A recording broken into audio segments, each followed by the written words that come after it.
तो आज class 12 lesson 13 chemistry के अंतर्गत आज हम लोग पढ़ेंगे एमीन। ये 4 नंबर के आपके बोर्ड के एग्ज़ाम में पूछे जाते हैं। तो आज लेसन 13 यानी लेसन 13 का अध्ययन करने के लिए जा रहे हैं। मैं सुनील सर आपका बहुत बहुत दिल से स्वागत करता हूँ। तो चलिए आज का वीडियो नंबर 1 शुरू करते हैं हम लोग। देखिए कह रहा है कि एमीन के बारे में आपसे पूछा जा रहा है और आप बता भी सकते हैं कि एमीन होता क्या। तो कह सकते हैं कि एमीन अमोनिया के व्युत्पन्न होते हैं जिनमें एक या अधिक हाइड्रोजन हट करके उसके साथ एल्किल या एरिल जुड़ सकते हैं। जैसे अमोनिया के लिए NH3 होता है, तो मान लीजिए कि एक हाइड्रोजन हट गया, इसके साथ एक R जुट गया, तो इसी को हम लोग एमीन कहते हैं। तो एमीन में कह सकते हैं कि ये अमोनिया के व्युत्पन्न होता है। जैसे यहाँ पर देखिए NH3 होता है, तो इसमें CH3NH2 आ गया, फिर C6H5NH2, फिर CH3NHCH3, फिर CH3NCH3 आ गया, तो एमीन होता है। उसके बाद हम लोग संरचना में कह सकते हैं कि NH3 की तरह एमीन का N परमाणु त्रिसंयोजी होता है, 3 संयोजकता इसमें होता है एवं इस पर एकाकी इलेक्ट्रॉन युग्म पाया जाता है। ये संरचना में आप बता सकते हैं। ठीक है, कुछ और आगे बढ़ते हैं। और देखिए यहाँ पर सीधे आइएगा ना, तो आपको मैं बताता हूँ एमीन का वर्गीकरण। तो आप बता सकते हैं कि एमीन को 3 भागों में बांटा गया है। एक होता है प्राथमिक एमीन, देख रहे हैं, जिसको हम लोग 1 डिग्री से प्रदर्शित करते हैं। एक होता है द्वितीयक एमीन, जिसको 2 डिग्री से हम लोग प्रदर्शित करते हैं। एक होता है तृतीयक एमीन, जिसको 3 डिग्री से हम लोग प्रदर्शित करते हैं। माने ये एमीन है जिसके आपके कुछ भाग दिखाई दे रहे हैं, जिसके बात हम लोग कर रहे हैं। तो आगे बढ़ते हैं हम लोग। तो अब प्राथमिक, द्वितीयक और तृतीयक जो एमीन है उसको कुछ बात बता दें। देखिए जब NH2 रहेगा, इसके साथ एक R जुड़ा होगा तो प्राथमिक एमीन कहेंगे। जब 2 R जुड़ा होगा N के साथ, समझिएगा बात, यानी N के साथ जब 2 R जुड़ा होगा तो उसको द्वितीयक एमीन कहेंगे, और जब N के साथ 3 R जुड़ा होगा तो तृतीयक एमीन। तो प्राथमिक एमीन में कह सकते हैं कि एक R जुटा होता है। जैसे आप यहाँ पर एक NH3 में से एक नाइट्रोजन हट गया, जब 2 R होगा तो उसको द्वितीयक एमीन, जब 3 R होगा उसको तृतीयक एमीन। चलिए तनी आपको मैं बताता हूँ कि एमीन का आप नामकरण कैसे करेंगे। जो एमीन है उसका नामकरण आप कैसे करेंगे। देखिए एमीन में के जो आप देखिए जब भी IPSC नाम लिखते हैं तो जो एल्केन होता है, एल्केन लिखा है, एल्केन होता है। एल्केन में के जो अंतिम वाला ही होता है उसको हटा करके उसमें हम लोग एमीन जोड़ देते हैं, तो आपका IPSC नाम यानी लिखने के लिए जो एल्केन होता है उसमें आप एमीन जोड़ देंगे। एल्केन में के ई को हटा करके एमीन जोड़ देंगे, तो ये इसका IPSC नाम हो जाता है। तो एक बार फिर बता दें कि जब भी आपका एमीन का IPSC नाम कोई पूछता है तो इतना ज़रूर याद रखेंगे कि एल्केन में के ई को हटा करके उसमें हम लोग एमीन जोड़ देते हैं, तो एल्केन एमीन बन जाता है। तो ये भी पूछा जाता है, तो इस चीज़ को भी हम लोग बता सकते हैं। समझे बात को। तो ये जब पूछा जाएगा तो इसको बता सकते हैं। तो आइए अब हम लोग आगे चलते हैं और देखते हैं कि इसका IPSC नाम कैसे हम लोग लिखते हैं। देखिए तो IPSC नाम भी हम लोग देख लेते हैं कैसे लिखा जाता है। तो यहाँ पर यौगिक है, यहाँ पर IPSC नाम है और इसका सामान्य नाम आप देख रहे हैं यहाँ पर। तो आप देखिए CH3NH2 है, तो जब इसका IPSC नाम लिखेंगे तो एक कार्बन है, तो एक कार्बन, तो इसके लिए मेथेन लिखते हैं ना, तो आप मेथेन लिखेंगे, इसमें NH2 के लिए एमीन जोड़ देंगे, तो IPSC नाम मेथेन एमीन। अंग्रेजी में भी लिख सकते हैं, हिंदी में लिख सकते हैं, लेकिन साधारण नाम जब लिखेंगे ना तो इसको एल्किल एमीन के रूप में लिखते हैं। तो कार्बन एक है तो इसके लिए मेथिल एमीन हो जाएगा। ठीक उसी तरीके से आप दूसरा नंबर पर देखते हैं CH3CH2, यहाँ पर आपके 2 कार्बन दिखाई दे रहे हैं, तो यहाँ पर इसका जो IPSC नाम निकल कर आएगा एथेन एमीन होगा। और जब साधारण नाम लिखेंगे तो साधारण नाम में आप लिख सकते हैं कि एथिल एमीन, और यहाँ पर CH3 CH2 CH2 NH2 है, तो आप इसको प्रोपेन 1 एमीन, 1 इसलिए क्योंकि पहले कार्बन पे क्या हुआ है, जुड़ा हुआ है, तो प्रोपेन आप 1 एमीन भी लिख सकते हैं। तीसरा नंबर में देख रहे हैं कि दिया गया है CH3 CH CH2 NH2 और इसके नीचे CH3 है, तो आप काउंट करिए कि N1 2 दूसरा नंबर पर आ रहा है, तो पहले 2 मेथिल लिख दीजिएगा शाखा के लिए, 2 मेथिल, तब प्रोपेन लिखिएगा क्योंकि 3 कार्बन है ना, तब 1 एमीन लिख दीजिएगा। बात समझ गए? यानी आप देख रहे हैं कि हम लोग काउंटिंग उधर से करते हैं जिधर NH2 पहले आता है। तो NH2 में तो कार्बन है नहीं, तो उसको तो काउंट नहीं करना है, उसके पीछे वाले कार्बन में देखते हैं। तो दूसरा नंबर कार्बन पर आप देख रहे हैं कि CH3 शाखा के रूप में जुटा है। जब शाखा के रूप में जुटा है तो वो आप लिख ही सकते हैं कि चलिए भाई, पहले शाखा लिखा जाता है तो 2 कार्बन पर तो 2 मेथिल लिखेंगे, फिर एल्केन लिखेंगे, तो एल्केन आप देख ही रहे हमने लिख दिया वहाँ पर, और उसके बाद से 1 लिख करके तब एमीन, यानी 1 कार्बन पर जो आपका है उस पर ये ऐड हुआ है। तो IPSC नाम लिख सकते हैं आप। देखिए सबसे बड़ी बात है ना, एक बार फिर बता रहे कि जो शाखा होता है उसको हम लोग को देखा जाता है और उसी को देख करके हम लोग IPSC नाम जो होता है लिख सकते हैं। चलिए अब नेक्स्ट पर जब हम लोग चलते हैं तो अगला जो आप देख रहे हैं इसमें लिखा गया है कह रहा है कि अगला वाला को भी IPSC नाम है, तो ये तो बेंजीन है और बेंजीन के साथ NH3 दिया गया है आपका, तो इसको बेंजीन एमीन कहते हैं और साधारण नाम में आप एनिलीन कहिएगा, ठीक है। इसको हम लोग क्या कहते हैं, बेंजीन एमीन कहेंगे IPSC नाम में, लेकिन जो साधारण नाम है उसमें हम लोग एनिलीन कहते हैं। तो यहाँ पर 3 नहीं रहेगा, 2 रहेगा, ठीक है ना, NH2 रहता है, तो इसको हम लोग क्या कहते हैं, एनिलीन कहते हैं। तो बात भी हम लोग जान गए कि साधारण नाम एनिलीन होगा, जब IPSC नाम पूछता है तो IPSC नाम में हम लोग लिख सकते हैं बेंजीन एमीन। चलिए कुछ और, ये तो प्राथमिक सब एमीन का था ना, ये प्राथमिक एमीन का IPSC नाम कहा कि इसमें एक ही प्रकार के एल्किल आर, यानी N के साथ केवल एक ही आर जुटा है। अब आते हैं कुछ द्वितीयक, और जो तृतीयक एमीन है उसका IPSC नाम। चलिए तो आप देख रहे हैं यहाँ पर CH3 N है, ऊपर H है CH3, आप ये द्वितीयक एमीन होगा क्योंकि इस N के साथ 2 कार्बन, एक इधर जुड़ा एक इधर जुड़ा, तो इसका नाम जब लिखेंगे तो पहले N लिखिएगा, ठीक है।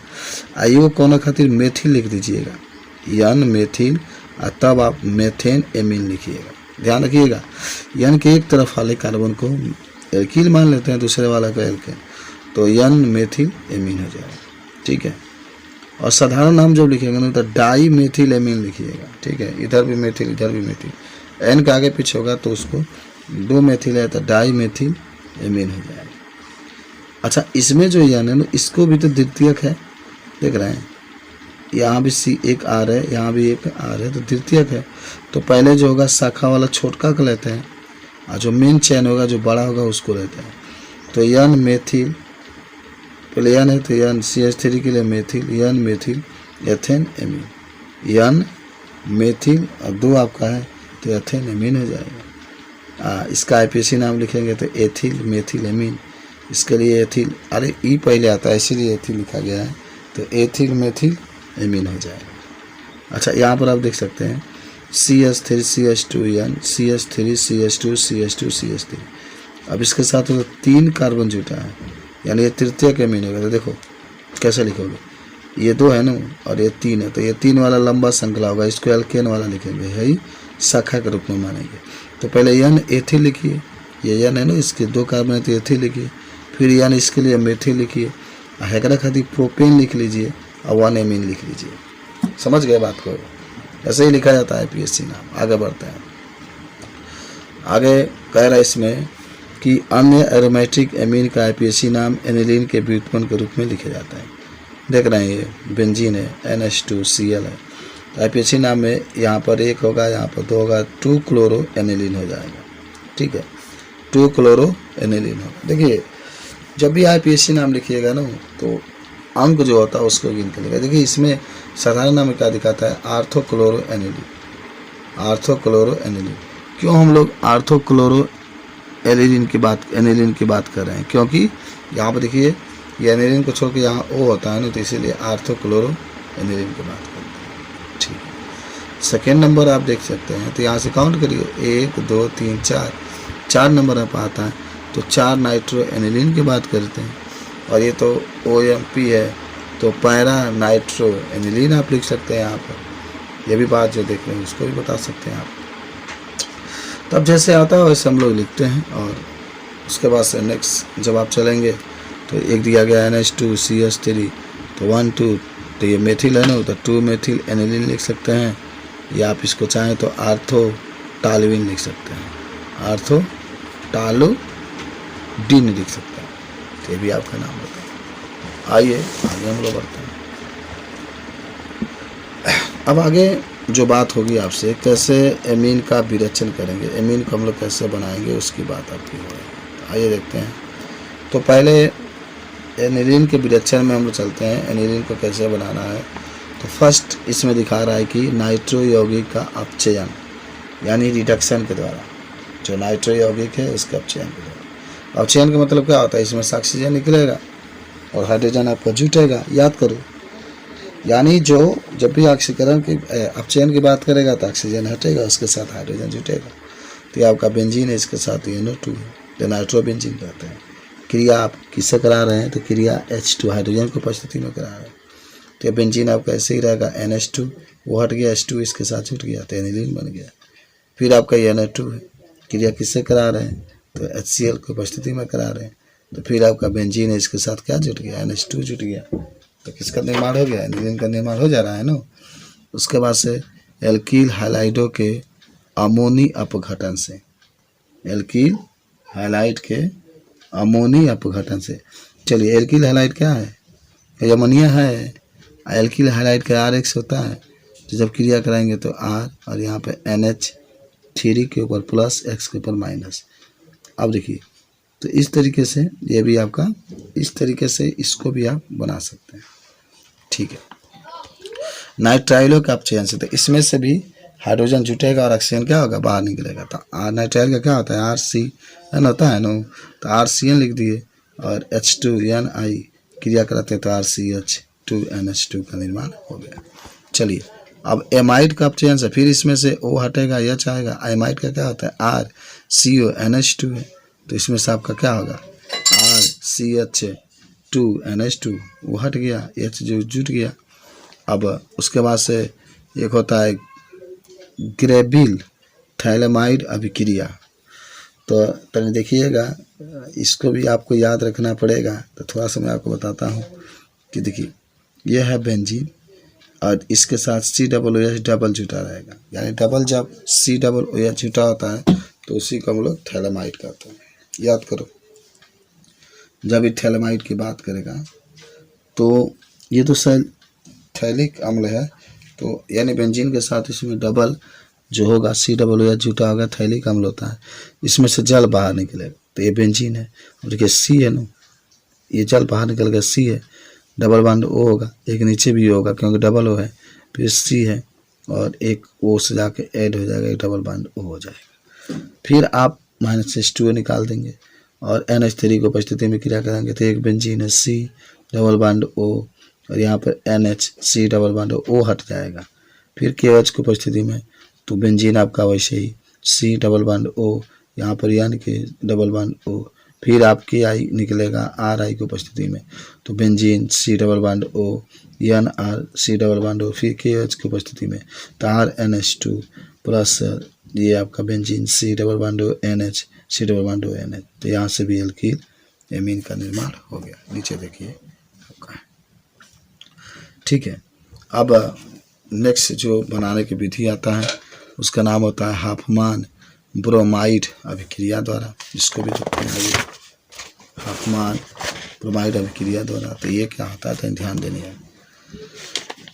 सबसे पहले इसकी रिएक्शन हम लोग कैसे कराएंगे और इसको होता क्या है, पहले एमाइड ले लेंगे। एमाइड का मतलब होता है कि आप इसमें RCNH2 लेंगे, ब्रोमीन रहेगा, पोटेशियम हाइड्रोक्साइड रहेगा, तो RNH2 plus K2Cr3 plus 2 KBr plus जल बनेगा। यही है, एल्किल एमीन बन गया। पोटेशियम कार्बोनेट बनेगा, फिर पोटेशियम ब्रोमाइड बनेगा, फिर जल बनता है, यही होता है। चलिए, उसके बाद से अब जो बात आपकी आ रही है उसका नाम होगा एमीन का जो भौतिक गुण होता है क्या होता है, इसके बारे में अब जानने की ज़रूरत आ रही है। तो आइए एमीन के भौतिक गुण के बारे में हम लोग जानते हैं क्या होगा, कोई पूछता है।